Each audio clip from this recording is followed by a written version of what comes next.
Okay. I bet they're wondering who we are.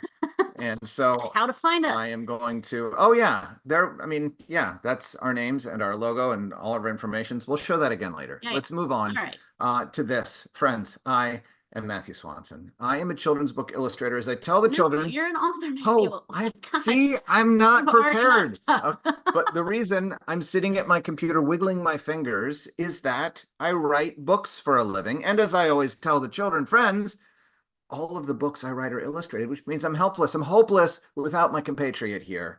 Who My name is Robbi Who are Matthew. you? I'm an illustrator. I illustrate the books that Matthew writes. We are also married in full disclosure. Yeah. Yes.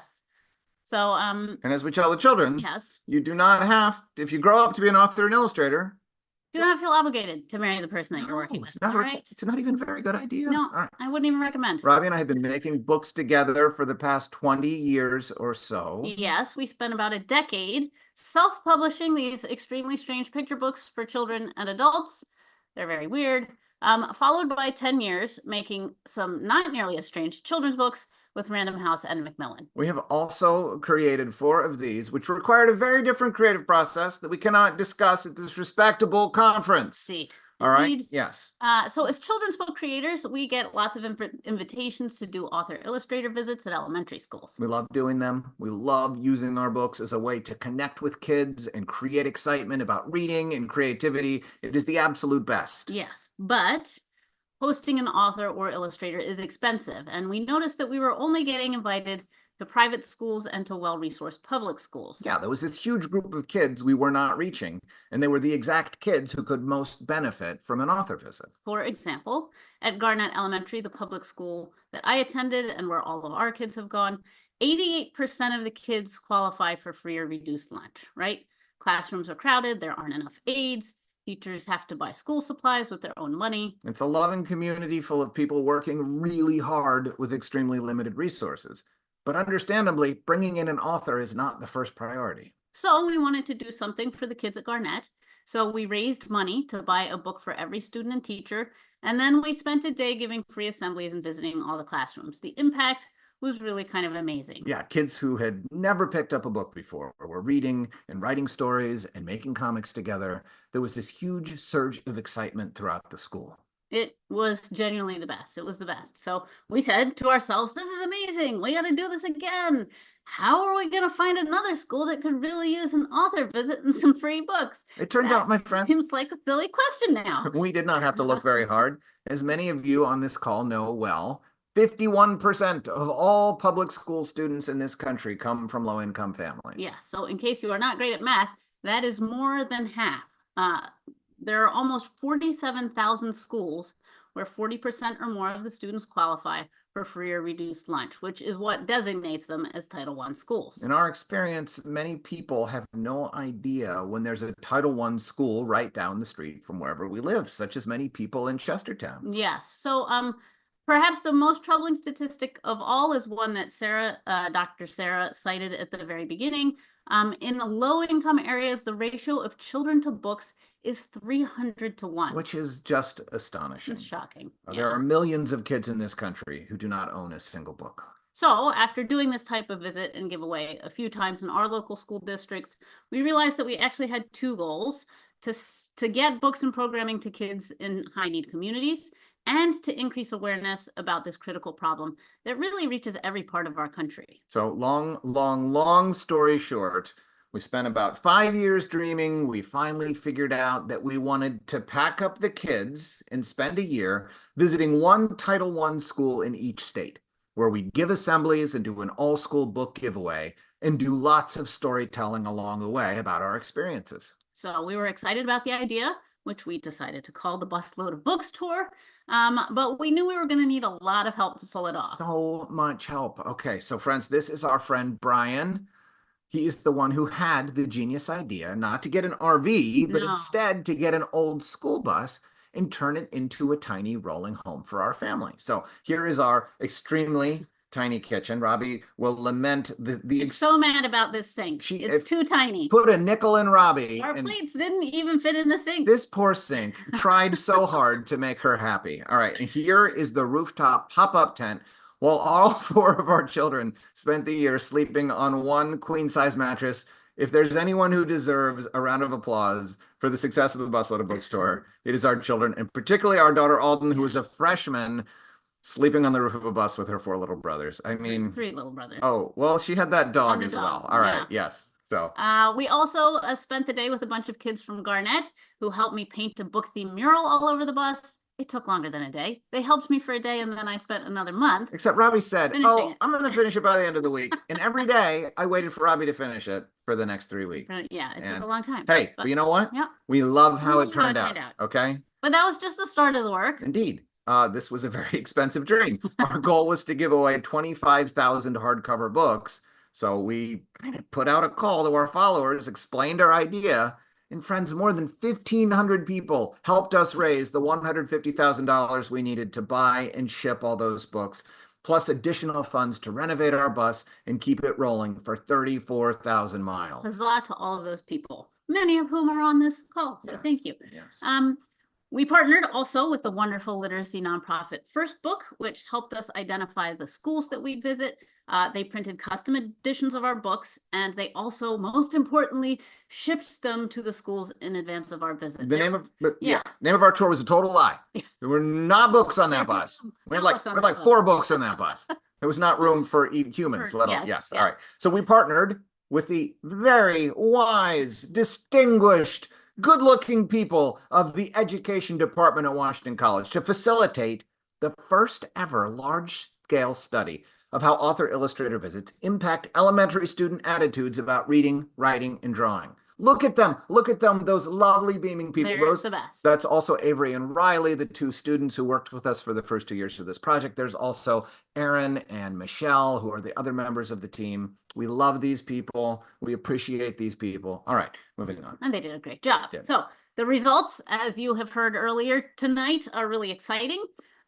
We're super excited that there were positive results. If you didn't listen to the first hour of this conference, shame on you. Yes. We'll talk a little bit more about it later. All right. We also partnered, quite inexplicably, with Build-A-Bear Foundation, which funded an additional 125,000 free books for Title I educators across the country. I just want to say, it's not actually quite inexplicably. They have Build-A-Bear Foundation has a real focus on literacy. Inexplicably to me. Sorry. They have a real focus on literacy, and they have given away like millions of books already. Well, let's not overstate. They are on a mission right now to give away 1 million books in a 5-year period that spanned our tour and goes forward into time. They are incredible partners in terms of facilitating. Surprise. We were not expecting that's what I should have said. Not inexplicable, quite surprising to me. But boy, have we gotten to know these folks, and they are committed. So 125,000 more free books for Title I educators, which we loved, because then it meant a lot of other authors' books were getting into teachers' hands as a part of our tour. Not the only people who make books, friends. No, that's true. There's a few other people who make books. Yeah, and they make pretty good books. And the other thing that Build-A-Bear did, at the end of the year, after all the research studies were collected so that they would not be influenced by this, they sent every kid in every school we visited a free Reading Buddy teddy bear. And Dr. Bunton has told me that reading to a soft friend, to a pet, to a non-judgmental, like not a human, sitting there wondering how you're doing with the reading, gives you an opportunity to develop greater reading fluency, reading confidence. So maybe it helps the motivation of reading. I don't know. Dr. Erickson perhaps could tell us. But so these aren't just teddy bears. These are reading buddies, and it makes a real difference to these kids. And a lot of these kids also had never gotten a free, a new stuffed animal before. So this was a big deal for a lot of these kids. It was incredible. All right. It was awesome. So, oh my gosh, it took like 10 minutes to get through that one slide. We're in trouble. Okay. All right. Yeah. So with our funding and our partnerships in place, we hit the road on August 30th, 2022. Over the next 9 months, we got the opportunity to see this country in a way not many people ever get to, as roaming ambassadors of literacy, creativity, and love. We were taking our kids out of school for a year, so our travels also doubled as a rolling homeschool experience. For all you teachers out there, it turns out we're not great at teaching. No, we are terrible. We thought about it. We said, nope, the kids are on their own. We might as well show them a good time. Taught themselves, yes. So a few of the highlights included Devil's Tower in Wyoming. Go there if you can. Oh, so cool. The Badlands of South Dakota. We decided that Jasper was ready to give a try to the French Quarter, so we took him to Bourbon Street. He was no match, my friends. No match. He could not do it. Yeah. We also had to take a helicopter to reach the Havasupai School, which happens to be at the very bottom of the Grand Canyon. We'll talk more about that. One of the most memorable trips. Yeah. We went lobstering off the coast of Maine, canyoneering in Utah. We visited a cranberry bog in Wisconsin, and I'm going to put together a 45-minute talk just about that someday. Cranberry talk, Robbi. This is enough. This picture is enough. So cool. We so don't cool. need to know. So much. It was awesome. It's pretty interesting. Yeah. We drove the Enchanted Highway in North Dakota, also very cool and beautiful. Fantastic. We also thoroughly confused a horse named Grumbleduke at a cattle ranch in New Mexico. And perhaps our greatest triumph and greatest shame. While attempting to eat ice cream in Provo, Utah, we got terribly confused and instead wound up acquiring this puppy. So it's not a good idea, and yet I'd never take it back. You know what? Yeah. Nobody doesn't like pictures of puppies in presentations. That's really why we got that. Is why we have it for tonight. And yes. All right. So over the course of 9 months, we visited 53 schools. At each one, we gave 2 assemblies. For the pre-K through first graders, we talked about our picture book, Everywhere Wonder, which is about the importance of observing the world around you, noticing the things that fill you with amazement, excitement, and surprise. We read the kids the book, and then we talked about the wonder to be found in the big, beautiful things like the Grand Canyon or the moon. But also in the things that are small and all around you and easy to overlook if you're not paying attention. Things like ants on the sidewalk or the sunlight shining through the window. So to help kids understand and make sense of this concept of wonder, we described it as the excitement you feel when you're halfway down a really tall slide. And the surprise you feel when you see a magician do a really cool trick. And the amazement you feel when you look up at the night sky and see the full moon and realize that outer space goes on forever and ever and ever. So we asked the kids to bundle all these feelings together and to think about wonder as the full moon feeling. That feeling of amazement and excitement and surprise. So at the end of the assembly, I'd go around the room and ask the kids to share their full moon's feelings with us while Robbi drew the things that they felt wonder about. Yeah, so you can tell a lot about a kid based on the things that fill them with wonder. Here, we started out kind of normal. A zebra, pink and blue clouds, footprints in the sand. I thought that was lovely. Nice. Stormy clouds. Then, it got a little bit crazy. A little Christmas tree. Chucky the Christmas tree. After we drew Chucky, one of the kids raised his hand and said, could you please just draw a regular tree? Just draw a regular tree, for goodness sakes. We don't have to go off the rails like that. Kids have different takes. Yeah. So after the assembly, we would take the kids outside to see our bus and to take a class photo with us. Of course, all they really wanted to do was to pet Dumbles. Yeah. Dumbles really might be the crankiest dog on the face of the earth.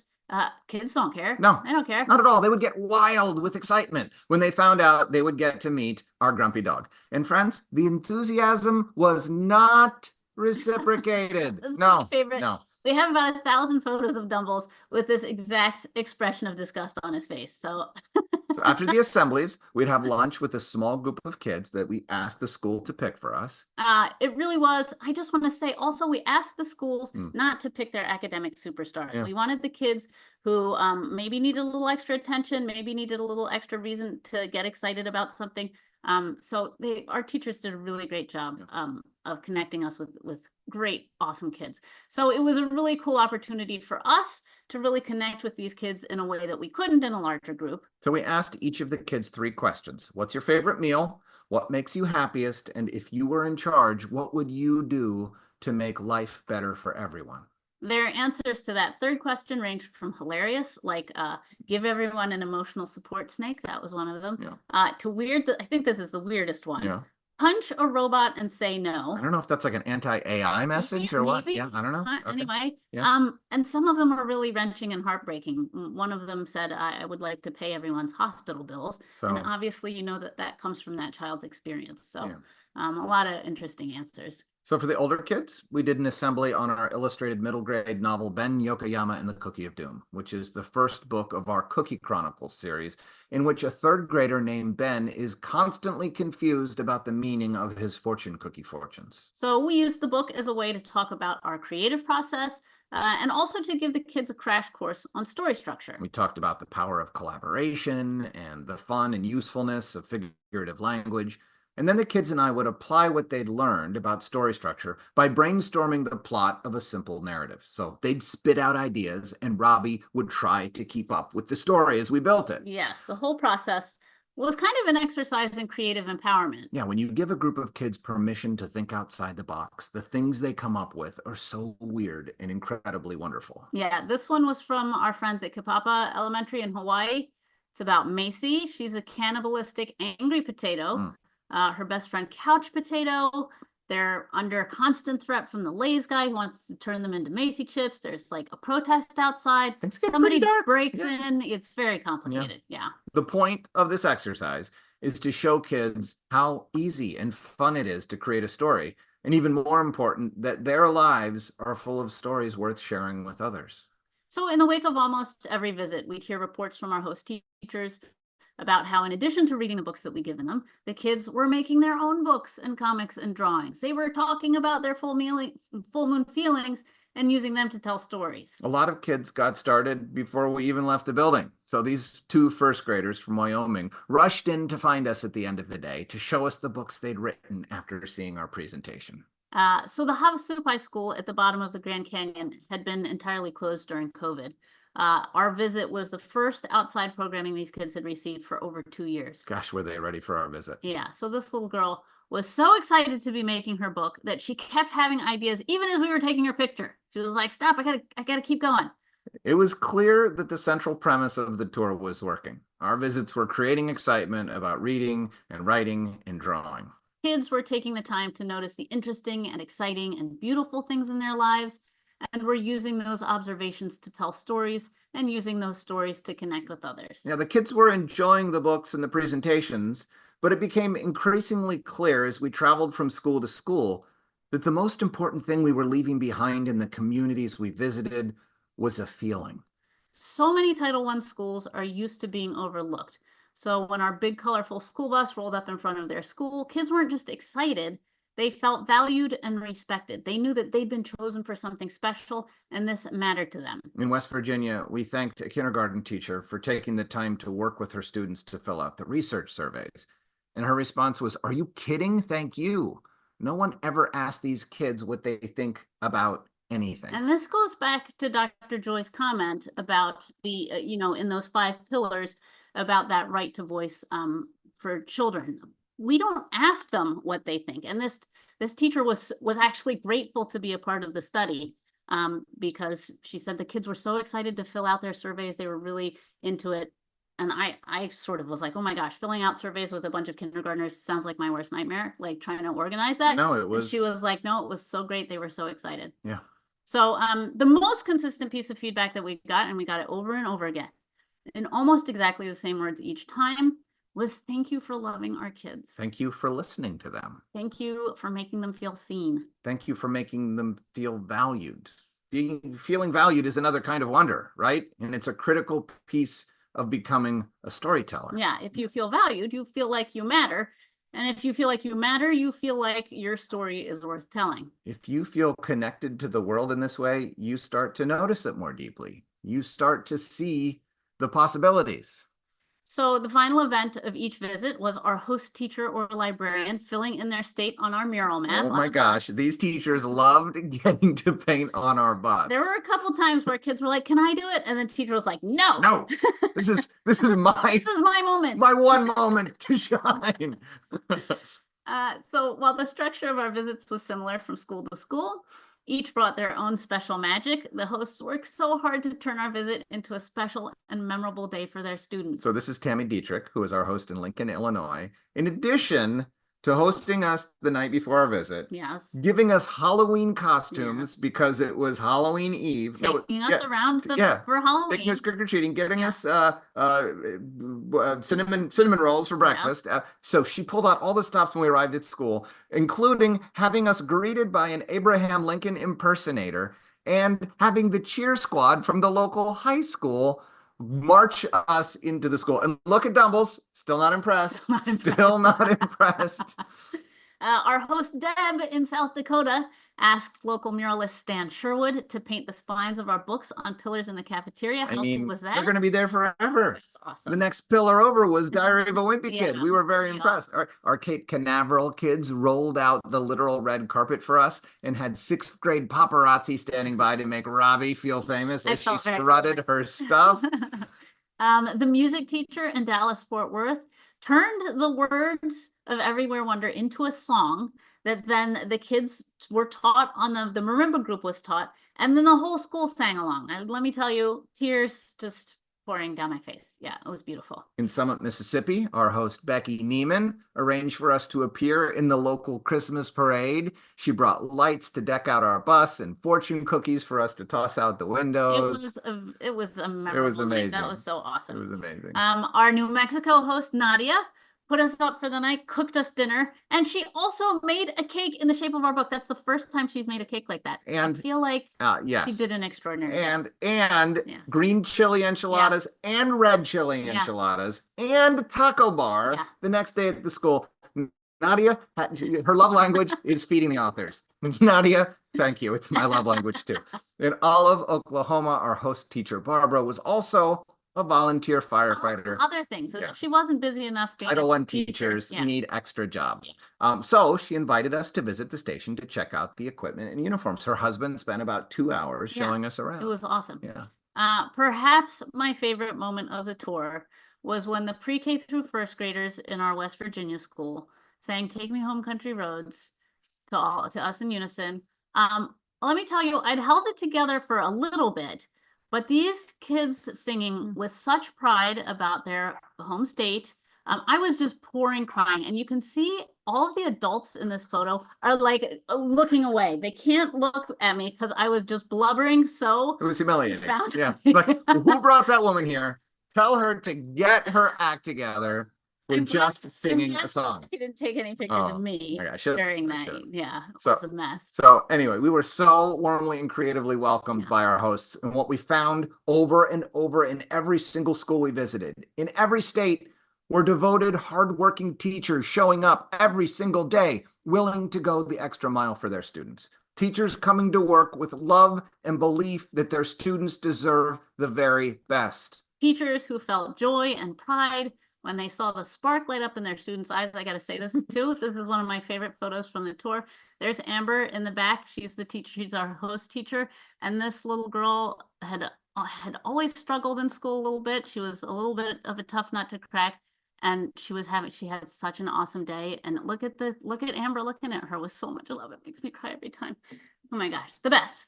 We got to spend all year with teachers who brought empathy, understanding, and grace to meet the kids where they are. So our nation's public school teachers are fabulous. They are not the problem. Their students, while challenged by the problems that stem from poverty, are eager to read, write, draw, and create. They are not the problem either. No, the problem, of course, is the lack of funding for opportunities to take all that love and creative potential and catalyze it into productive wonder. We know how hard it is to convince anyone to spend more money on public education. I've been fighting this fight in our own community for 7 years, and over that time, our county's education budget has actually gotten smaller. It's part of why we just wanted to go out and do something. But no matter how much we might have accomplished for the communities we visited, we are just 2 people. Yeah, we may have visited a school in each state, but there are 47,000 Title I schools in America. So to truly scale our efforts and to make a meaningful dent, we need more authors, more funding, more books, more buses. The scale of this problem is staggering. And that is why we're so excited about the findings from the Washington College Research Project. So if you all were here at Let's the beginning, pretend like they weren't, because we don't know if these deadbeats just slipped in at the last minute and didn't pay attention to the meat and potatoes. All right. Yes. All right. So over the course of the year, the research team collected 11,000 surveys from more than 5,000 students and teachers, and the results were incredibly exciting. I will repeat. If you've already heard, it's worth hearing again. Across all age groups and all 3 literacy categories, reading, writing, and drawing, there was a statistically significant assembly effect, meaningful bumps in engagement and interest in the wake of our visit. Oh my gosh, it works. It works. Hallelujah. We've always known it works, but Yeah. now there are the numbers to Now back it there up. And is if proof. anyone on this call does not know what a big deal that is, Yeah. it's such a big deal. Research team, thank you Yes, for doing the bravo to hard the work research to team. ask the questions, to Yeah. gather the data, to crunch it, Yeah. to make a really meaningful contribution to literacy. And the data is so important because it has the potential to shape curriculum, right? To inform policy, to help teachers and librarians secure more funding for author visits. We know how data-driven everything is these days.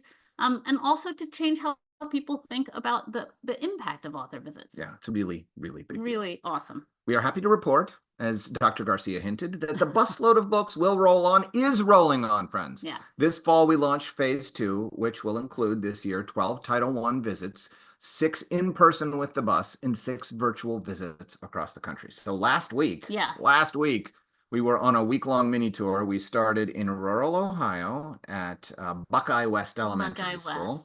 Which was a tiny little school, Yeah. really far off the beaten path. Yeah, very rural. Almost as far from the main highways we've ever gone. Yeah, Busload of Books Tour. Except in Idaho. That's right, and in Alaska. And in Alaska. Yeah. And then that night we drove to Lexington, Kentucky, and had a school visit in Lexington the next day. Blendover. Yeah. It was a school that had students from 27 countries. That spoke 32 languages. No, 32 languages from 27. Yeah. Oh no, 32 countries, 27 languages. Yeah. A huge migrant and immigrant population. Yeah. So another interesting, talking about reading motivation and about the different ways to meet needs. In this school they had they had to have a specialist who, when we were setting up, she was taking around a small group of kids who were not English language speakers, who had spent the last 4 months migrating across the Darien Gap. Yeah. These were kids. These were kids who not only needed to learn how to speak English, but they needed to learn how to be in a school building all day long without their family or whatever, So learning not just like, I am in a gym, we learn how to play in the gym, but also like, this is a place that you can play in, but the other rooms you have to sit down and like be in your seat in. So lots of difficulties, such a range of difficulties and a variety of difficulties coming from public schools, having to serve all of the kids that come to them, right? Yes, Title I is not a monoculture, if that's the right way of saying it. It is such a big tent. Yeah. So phase 2 also includes a partnership with First Book and Build-A-Bear Foundation. Build-A-Bear is gonna fund a free book, and top secret, don't tell anyone about this part, also a reading buddy for every kid in every school we serve. You tell about the reading buddy, you will pollute the research. You don't want to mess up Dr. Teresa will come after you. Yes. She's very intimidating. And we're going to keep working with Washington College to expand the data set. And as Dr. Garcia teased, the format of phase 2 will allow us to test the relative impact of in-person versus virtual author visits. And honestly, I would be delighted if we learned that virtual author visits move the dial in as much way. or even in a meaningful way. Because obviously, in May, we presented to 27,000 kids at once on a First Book event, like at once in 1 hour. So it's when we talk about access, one of the things that we have found is that those rural schools just don't have it. It's too hard for an author to come visit. Even if they had the funding, it would be really hard for them to get an author to come visit so far off the beaten path, so far away from anything. So just the access of a virtual visit could allow a lot more schools to be able to connect with authors and illustrators. I care about them too. They're all right. Illustrators, you need them sometimes. So anyways, that's phase 2. Yeah, we plan to do another year-long tour. We do. In a few years when Jasper is in 8th grade. He's already agreed to it. And we're going to get him to, he can't unagree to it. We need to get him to sign some paper. That's right. Because I suspect in 8th grade, he's going to have very different feelings. And I don't care. I don't care. He's still my legal ward and he does what I say. In the meantime, friends, we're going to keep making books. There are 2 more Cookie Chronicles books on the horizon. In fact, book 6 is already out there, friends. Yes. It's about book 7 is getting illustrated. Robbi, how's book 7 doing? Robbi's not supposed to be conferencing right now. She's supposed to be illustrating things. The deadline coming up. And just this afternoon, I sent the latest draft of our standalone novel, Life on the Moon, coming out in 2026. I'm so excited about this book, you guys. It's so good. Best book I've ever written. So we're also working on a couple of books about the tour, a picture book that draws heavily on those quotes we met from kids about their visions for a better future. and a narrative nonfiction book for young adults using the tour as a framework to talk about privilege and purpose. We haven't actually sold those books, so No. we might write them and we might have to send you Xerox copies of Robbi, them. I would like you We'll to have see. confidence in us. We need your confidence and right. your illustrations. Yes, All right. thank Yes. you. So we were on the road for a year. We made 25,000 new friends.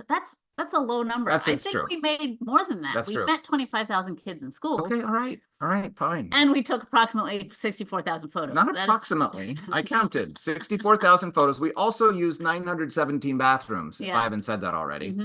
Because did we say we don't have a bathroom in the bus? We didn't. There was no bathroom in that bus. There was not room. Yeah. Hence 917 bathrooms. Yeah. So anyway, the 64,000 photos were why the original version of this presentation was 4.5 hours long. We trimmed it down. Why? Again, because Dr. Teresa, I saw her saying, no, Matthew, you cannot do that. So there's a lot more we could tell you, but instead of guessing what you might want to know, we will do a Q&A in a minute. But first, we would like to. Oh yeah, well this is a link to just follow us. It has all our information. Pick up your phone. Yeah. You can get all the things. But also you can find us on robbimatthew.com. But this is a very sleek and efficient way to connect with us. Yeah. Bridget, Dr. Bunton, this would be the time to activate the chat feature because friends, before we even answer your questions, we want you to prove to us that you have the fortitude and imaginary might of your average second grader. Yeah. When we talk, we are good to go. You should be all good set to go. for Okay, folks so to chat.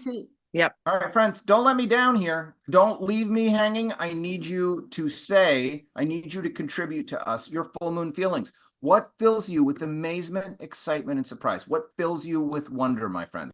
What makes you happy? What makes you feel a stirring in your soul? Come on, friends. Somebody, where is the chat, Robbi? I don't even see the chat. I have to find the chat. Oh my gosh. Where Robbi, are we? Robbi. Hold on. Okay, yes. There we go. I'm certain that when we find the chat, it's going to be here. A little number popped up. Is that where it is?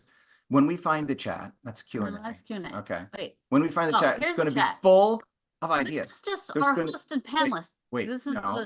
We need the chat. We need. No, we have. Here we go. Here we go. Okay. All right. Can you put see it over it here so I can see it? Yes. Sorry. Okay. Here we go.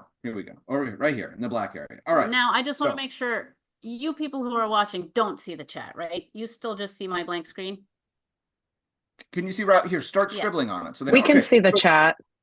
Oh, you can see the chat? Robbi. All right. You're just seeing the chat is good. I want to see the chat. Just don't write anything offensive in the chat. And don't spam the chat, as the kids say. Spam the chat. Go for it. All right, Robbi. Yes. Isabel would like you to draw the great big wide ocean. Oh. It is so scary, but she loves it. So is it supposed to be a scary ocean? Or is Isabel just irrationally afraid of any ocean, no matter how calm? Uh-oh. I need to be able to. How do I do that? Okay. Can I do it with this? No. No. Okay. Oh, you want to go this way? Yeah, because people are giving me a lot. Okay, here we go. So look at that ocean. Isabel, I'm going to assume that you are feeling the full moon feeling because, wow, look at that ocean. Robbi, good work. But I don't know why Isabel would be scared of those tiny waves. That's true. Can you make one terrifying wave? One, yes. Can you show Isabel down here going, oh, no. There she is. But she's got the full moon feeling, so she must enjoy being terrified by enormous waves. Thank you, Isabel, for sharing that with us. Allison Morris gets the full moon feeling when she thinks about babies laughing. Aww. So let's see. Let's move the baby as far from the wave as possible. We don't want to threaten the baby with the wave. Okay. So what's happening? I just wanted to fix we're done with the wave. We're done with the wave. We're moving on to the baby's laughing. All right. Baby laughing. We want to get a lot of full moon feelings in here. So there's a baby. Robbi, how do you make a baby? What is it that makes a baby look like a baby? Giant eyeballs. Giant eyeballs. There you go. All right. Oh, I recognize that baby. I've seen that baby somewhere before. Look at that laughing baby. Oh, although I guess a laughing baby. What? Wait, what's wrong with that? I think you're being too hard on yourself. Yeah. Oh, should be closed. Because a laughing baby looks like this. Okay, let's see. Okay, there's a laughing baby. That's right. Okay, thank you. There you go. Good adjustment. Allison, do you feel the full moon feeling? I hope you do. All right, Tina says kindness from strangers. I would like to know how to example. Tina, go on to the chat. And what sort of thing would you like Robbi to draw? It's a lovely but somewhat abstract concept. So what would you like Robbi to draw that evokes kindness from strangers for you? Robbi, let's move up the chat here. Oh boy. Can Oops. you go up to I'm the, trying. this is a challenge, having this over here. Okay. Keep going, keep going, keep going. All right. Keep going, keep going. Oh my gosh, we got so What? much. You guys are great. Excellent. My children, home and school. All right. Can you draw a child for Mary? We're just gonna have to guess what your children look like. I know one of your children is in law school or something like that, right? And she has long hair. Oh, Yes. All right, here we go. good Yeah, for you. there you go. Well, I've seen her on the Instagram. Mary is very proud of her because she's doing very She well. should be. Yes, as she should. When I learn something new about animals. All right, what's something about animals that maybe someone could have learned? Male platypuses have spikes on their feet. I learned this because I Oh, did this- research for the Cookie War. I know it has the Yes. suspect reason though, so What do you mean a suspect reason? I just don't explain the reason. What is the reason? I don't know what you I mean. don't know. Look it up, people. Oh, They have spikes on their feet. there's a suspect reason? All right, I didn't know that. Aren't they poisonous spikes? Oh, I think they are poisonous Yeah. spikes. Yeah. Anyway, so You're Sherry, did you learn something? I didn't do a lot of research. So that's what Sherry learned something new about animals. Maybe she already knew that. Horned toads. Horned toads. All right. So what does a toad look like? What does a toad look like, Robbi? well. What kind of horns does it have? I didn't know that toads had. I know what a horned toad looks Okay, like. let's see. I'm So guessing they looks have something like that. eyes like that, Okay, yeah. and then And then a head. Now, what kind of horn? If we were in the audience with the kids right now, we'd ask what kind of horns they have. Can anyone tell me what kind of horns a horned toad has? Can you add it to the chat so we can hear your ideas? What kind of horns? I'm going to say, oh my gosh. oh, my so, gosh. well, she's a doctor, not a lawyer. Sorry, I knew she was something very impressive, Mary. So Robbi, I'm gonna say it's got a unicorn horn, but not a little tiny one like that. Oh, A big like one. a big one? Big one, yes. There you go. There is a horned toad, or is that a corned toad? I don't know.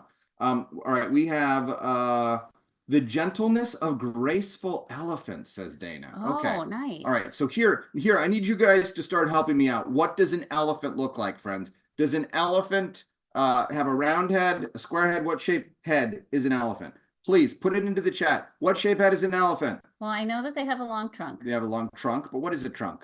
All right, there we go. All right, nobody's helping me with the I was elephant gonna here. say, Nobody's I helping me. to the elephant on my own. Tell me about the elephant's ears, friends. What shape is an elephant's ear? Nobody knows what shape an elephant's ear is. Round. An elephant's ear is round. All right, here we go. An elephant's ear is round. Very good. Does an elephant have eyes? Apparently an elephant has eyes. You're doing a wonderful job, Robbi. Thanks. Friends, I would like someone to tell me the name of this elephant, okay? What is the name of our elephant, friend? The ears are covered in sugar. Oh, that is an important sugar. detail. All right, this is Gus the elephant who has sugary ears. Friends, when we make a story, this is what we did with the older kids. The younger kids shared us the full moon feeling, but this is a mature and sophisticated group of people on this chat, I can tell. So we're going to make a story about Gus the elephant. And when you're making a story, the first thing you need to know is who your main character is. We have Gus the elephant with sugary ears. I hope we figure out why his ears are sugary. But the next question is, how you make a story interesting is by deciding what your main character wants. Your main character has to want to accomplish something, overcome something, defeat something, learn something. Friends, what does Gus want? Please pour it into the chat. Tell us. Does he wants beignets? Oh. Or roller skates? Oh. He wants roller skates. Roller All right. skates. Okay. Roller Gus skates. wants roller skates, and he wants to be a ballerina, but a ballerina on roller skates Okay. is my guess. So Gus wants to be a balletic. That's an ice skate. All right. No, ice skates are different. Gus wants to be a ballerina that performs on roller skates. All right, so now we know what Gus wants. Friends, we need to figure out what is stopping Gus from getting what he wants. Stories are interesting when our heroes run into conflicts. So does Gus have an enemy, or does Gus have some sort of obstacle? Who, what, or what is helping or is keeping Gus from getting what he wants? Please tell us, friends, what it is that is keeping Gus from getting what he wants.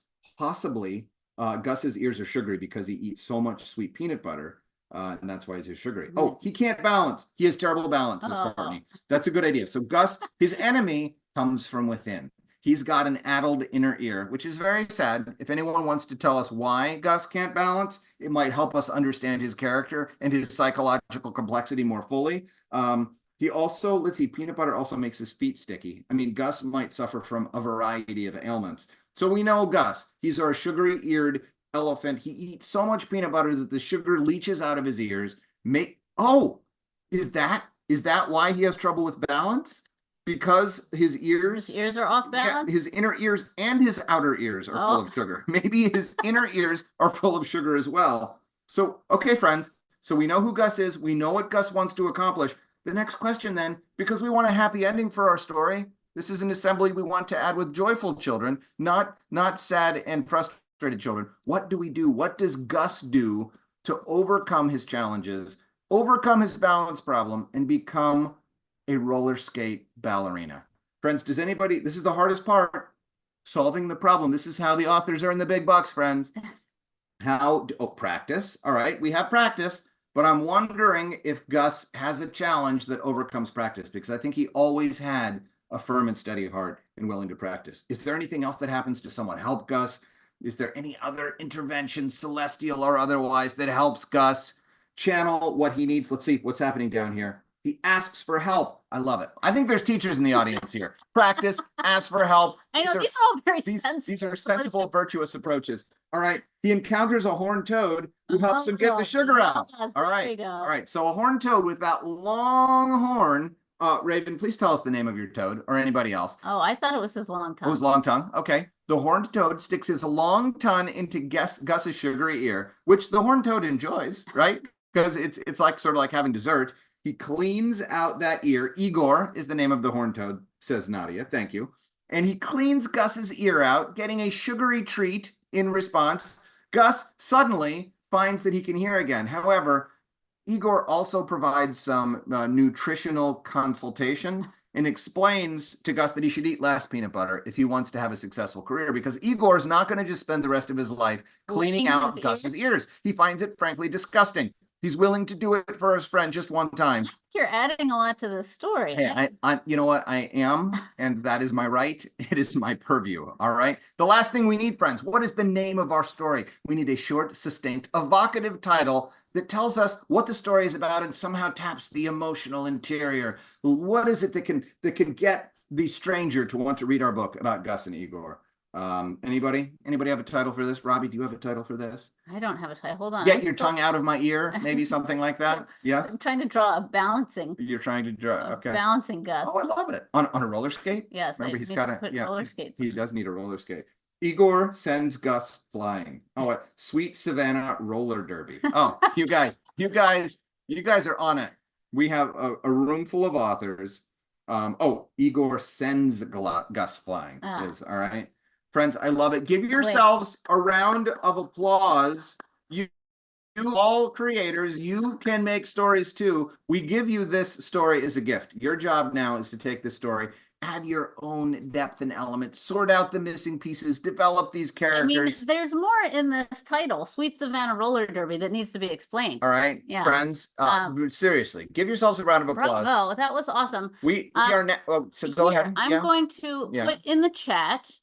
A screenshot of this? Oh, I should do that, but no, I don't think I can put pictures. Do you know? Can you find the full moon feeling? Well, that's the link. So I have a link for a teacher. We just did a little. It's a video, yes. And it's a handout that is a recording of us doing the full moon feeling exercise with our son Jasper, and it's also a handout that you can download and. Yeah, I can't. What's the matter? Can you turn the chat back on for everyone yet, or no? I just did it to. No, the chat is still on. Chat's yeah, done. I think we got the link. Okay. We've got the link, Robbi, but yeah, we can't. I guess we don't. Why don't we share the link in your follow-up material? Okay. Yes. All right. We can definitely. Yep.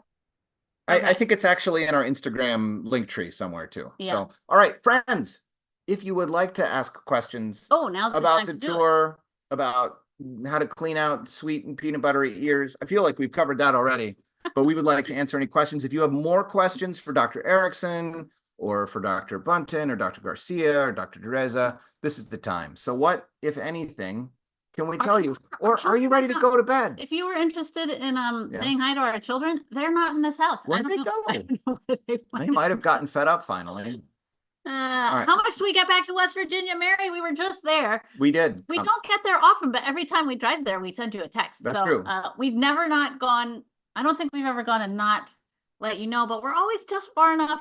We're We'll come usually back. coming from Maryland, Back. and we're going straight across, and you guys are a little bit enough off the path, but we have several times said, Maybe, Mary, just do a little- you should apply for the Busload of Books Tour from your new school. Yes. Cool. It's fascinating, friends, how many of our teachers that we were with just 2 years ago on the tour Yeah. are already at different schools. Yeah. Either because their positions have been discontinued or for other reasons. Yeah. It is a very volatile moment in the teaching profession, as many of you know. And, our teachers are resilient and they've all found other positions. And they're still working hard and fighting the good fight, but so many of them have We moved to actually other have places.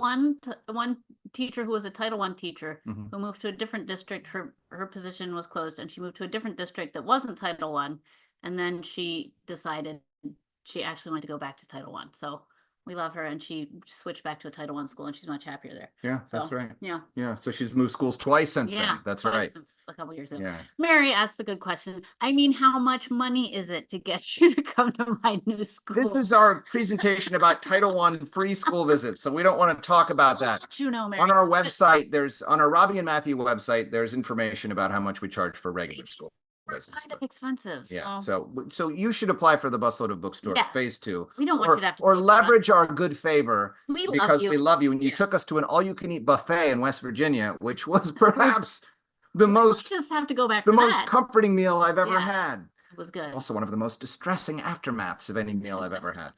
Yes, all right. So I'm The bet. Title I school will apply. Oh. So the people who are asking, so generally the way the new phases of Busload of Books work, we partner with First Book, and they send out an invitation to their membership every year. And I mean, the thing is that because the First Book membership is so huge, they filter the invitations by folks who have ordered our books from their marketplace, which is just a way of establishing some sort of familiarity with us and cutting down the numbers. Yeah. So otherwise it's like 800,000. We don't want. We can't go through that many applications. Picking 12 schools out of thousands of applications just mostly breaks my heart. It's already well, no, I mean just in Yeah.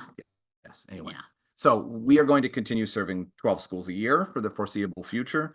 We do other school visits too, but that's about as much as we can handle. But Mary, we'll talk. We'll talk. Yeah. Yes. Yeah. You know where to find us.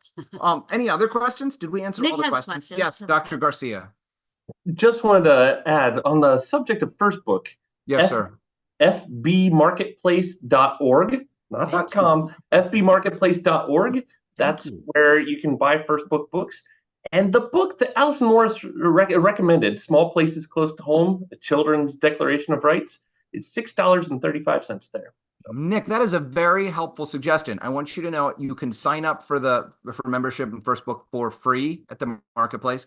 The marketplace, and Allison should correct me if I get it wrong, has roughly 4,000 titles that are all carefully chosen to be high quality titles of literary merit that cover a wide range of cultures, backgrounds, interests, so that you can find that perfect book for whatever student is in your classroom that you're looking for a title that's going to interest and motivate them in reading. So it's a great books. resource. They're like nice books. Deeply discounted. If you're a First Book member, they will send you coupon codes that will offer you free books. Yes. That 125,000 free books went out via $50 coupon codes to teachers across the country. So why wouldn't you sign up? So Allison Morris writes, any single educator working in a Title I eligible school can register free with First Book. So there you go. So Title I eligible also broadens the reach a little bit. Right. So it's if your school is like a private school, but you're serving Title I kids, which there are some of those schools, then you also qualify. So question. Did you see the other question in the chat? Yes, I see. How do you keep wonder alive for yourselves? Let me tell you, waking up every day is kind of like mind-boggling, I have to say. Because I'm there. Because you wake up and there's Matthew. I'm like, what is he doing? What is going on? That guy. I mean, how do you? I mean, friends, look at what I get to do as my job. I get to write stories. I get to use the stories that I create to connect with kids who are almost universally excited about the opportunity to learn how we make our books. And Yeah, if you ever want to feel good about yourself, yeah, become an author. That's just the easy first step. Second step, go into a school full of kids who are so excited to meet you. It's like, it's the best drug ever, honestly. Kids just being like, showing up, like, those kids are at their best on that day. I feel such empathy and love for all of you teachers out there who are there with these kids every day when they're not necessarily showing up at their best and you're trying to figure everything out for them. But these kids are showing up for us. They are loving us. They want nothing more than to hear about us and hear from us and talk to us. Yes, we kept hearing all year about the tremendous sacrifice we were making going on the tour. We're like, no, this is the best thing we've ever done. Yeah. It's a privilege to get to do it. Yeah. A practice that we do about keeping wonder alive is just making a very specific point when we see something in the world that gives us the full moon feeling, to point it out to each other, to point it out to our kids, to appreciate the small stuff that's cool. When we were in Alaska, we're also commercial salmon fishermen in the summer. I can't remember if that was in this presentation. Okay. So we were in Alaska and we were looking at a fuel drum, like a 50-gallon fuel drum that was full of bullet holes, because that's what you do. You shoot at them. And it was very rusted and it was beautiful. The rust patterns were gorgeous. Looked at it like that, it was really And our friend David Haddon came along. Taking pictures of He's like, what are you doing? David Haddon would only take pictures of a large fish that he caught. So we were so we said to David, come on over here. This is really beautiful. And he was like, he was like, okay. No, I don't know. I don't think he did. But we tried to share our full moon feelings with David. But we share them with each other. That book and the whole idea of full moon feeling came out of the fact that we have that practice of, I don't think we do it I was going to say, like we strategically. We do it because there's wonderful stuff everywhere and we like to notice it. But the act of sharing it with someone else actually amplifies the way it feels to me. Yeah. Yeah. And it's interesting. This is a thing when you bring it up with kids. They really latch onto that vocabulary of it. They really get it, and then they really want to share it. Like, they're really excited to share it. So it's a fun thing to talk about with kids. From tour hosts, teachers, our kids are talking about their full moon feelings. So we hope it's a portable concept that can be left behind. Yeah. Anything else? Any other questions? We were very comprehensive in our comments. I understand. But people might want to go to bed, have a cookie. Yeah. Take the dogs for a walk. Anything else? Any more questions for the research team or for Dr. Joy? Yeah. Here we are. You have our undivided attention for the next 7 minutes. 7 minutes. Until Dr. Reza says, no, we're done. This conference is over, as I know she certainly will. What would you like to share, Robbi? What's something that we haven't gotten to talk about that is particularly meaningful to you from the tour? I want to say that the sort of unintended takeaway for me was that everywhere we went, we met really good people doing amazing things. Yeah. And it helped reinforce for me that this country is not nearly as divided and is not nearly as negative, as mean as we are led to believe. Yeah. If there was a catchphrase, if there was a motto or a slogan for the year, it was generosity creates generosity. We decided we wanted to donate our time to go to Garnett 5 years ago, and within 24 hours, a bunch of people across the country donated $3,500 to buy every kid in the school a book. We decided that we were going to go on the Busload of Books Tour, and people gave us an astonishing amount of money to make it happen because they cared about books, they cared about teachers, they cared about education. And as we traveled around the country, every time we pulled into a gas station or a parking lot, people would come over to the bus, say, what's going on with this bus? Start a conversation. Everybody knows a teacher. Everybody has a story of how a book had some impact in their lives and their kids' life. This is a story that touches people in a way that I think that they don't expect to be touched. And so often people would pull a $20 bill or a $50 bill out of the wallet. Often people who didn't have money to spare because they believed in what we were doing. And all year long, kids would like run to their locker and get Robbi a bag of potato chips. It's not that they wanted to give her the bag of potato chips. Yeah, they wanted to give her something. Give me something. And so that's what they had. A girl in New Mexico, no, it was in Arizona, or school in Arizona, our non-Grand Canyon school, pulled a little tiny plastic baby doll out of her pocket and was like, I got this for you. She didn't, obviously, but she wanted Robbi to have a present. Yes. And she gave her this little doll. And I was like, why are you giving me a tiny, tiny baby? Yeah. And she was like, because they're awesome. And I'm like, yes, that's why I want a tiny, tiny baby. So this reciprocity of generosity that happened throughout the year was incredibly affirming. And to live, humbling. Yeah. And to live in this space where people who didn't have a lot were giving as much as they could because they wanted to show up for us because we showed up for them. Yeah. And it really restored our faith in this country at a time when it, is often challenged. Yeah. There is a question from an attendee. Oh, and Dr. Nick has a question. Oh. We'll answer. Yes. Put that hand down, Nick. Okay. What's the question? Any advice for inspiring teachers? Here's the thing. We are not educators. We actually wish that we knew, like, I kind of am now like, man, I should have gotten like a degree in education because we're swimming kind of blind here. We just like to make books and we show up and we happen to enjoy being around kids and teachers. I wish that I understood pedagogy more, but as I said, we're such let's terrible talk about teachers. inspiring teachers. I know. I don't know. I don't know how to inspire teachers. I think you inspire someone in part by validating their hard work. Well, and that's something that you are very good at doing and that you make a real deliberate point of doing when we go to schools is seeing people appreciating their work and reflecting it back at them. And that's something that we try to do. In our storytelling about the tour, we try to really What do you mean? They should be appreciated and seen. It's maddening to me. We did. Don't get me started on yelling about how people are terrible to teachers. We do a little, before every school visit, we do a little profile of the teacher. We put a picture of them up and we talk. We have them fill out a little survey. We tell some thoughts about them. We share some quotes from their essay. And we put up a post about our teacher, Lisa Brown from Buckeye West. And it was really fun. I put it up on Facebook and somebody from the school found it and then shared it and then shared it. And all of these people were sharing and just saying, like comments after comments. That's my sister. We love her. We love Lisa. She's been given to this community for 20 years. It was like an opportunity. There was a moment that allowed for sharing and appreciating Lisa. I mean, anybody could do that anytime, but these outsiders had come in and had shown a light on Lisa, and it created a platform for other people to appreciate her publicly. The irony of all this is Lisa doesn't use Facebook. So I got to the school and I was like, did you see all that? And she's like, no. So I hope that she did.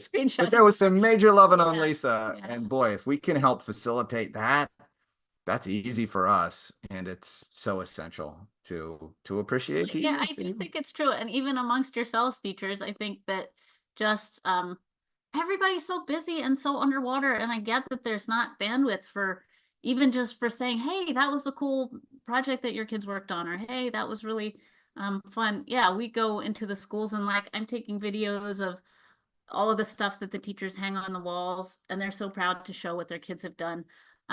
So sometimes just seeing stuff and saying something about it, it's kind of a full moon feeling thing, right?